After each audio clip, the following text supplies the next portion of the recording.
آج ہر احمدی کا کام ہے کہ حقیقی امن اور سلامتی دنیا میں پیدا کرنے کے لیے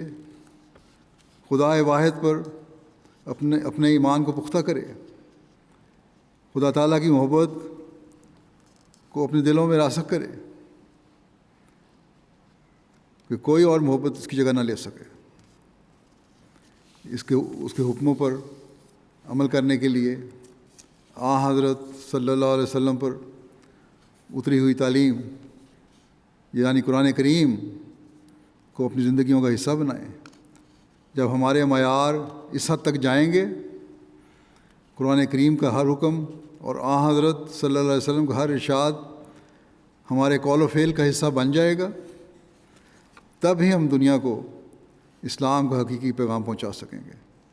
انہیں حقیقی امن کے گر کی نہ صرف تعلیم پیش کر کے بتائیں گے بلکہ اپنے عمل سے بھی سکھائیں گے،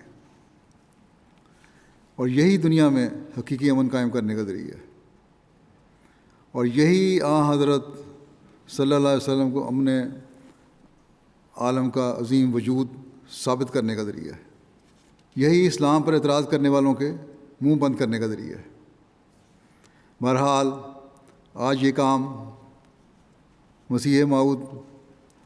کی جماعت کے سپرد کیا گیا ہے۔ اگر ہم نے بھی گھریلو سطح سے لے کر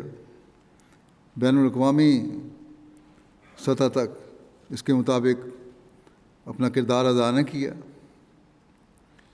تو ہمارے امن و سلامتی میں رہنے کی کوئی ضمانت نہیں، نہ ہی ہماری نسلوں کی امن و سلامتی میں رہنے کی کوئی ضمانت ہے، اور نہ ہی دنیا کے امن و سلامتی کی کوئی ضمانت ہے۔ اللہ تعالیٰ ہمیں دنیا کو اندھیروں سے روشنی کی طرف لے جانے کا ذریعہ بنائے۔ اللہ تعالیٰ آسن رنگ میں ہمیں فرض ادا کرنے کی توفیق عطا فرمائے، اور ہر ایک کو حضرت مسیح علیہ الصلوۃ والسلام کی دعاؤں کا وارث بنائے۔ دنیا کے حالات میں جلد ہر طرح سے امن و سلامتی پیدا فرمائے تاکہ ہم اپنے جلد سے پھر وسیع پیمانے پر اور اسی شان سے ہر قسم کی فکروں سے آزاد ہو کر منعقد کر سکیں، اور اپنی روحانی اور علمی پیاس بجھانے کا جلسوں کو ذریعہ بنائیں، اور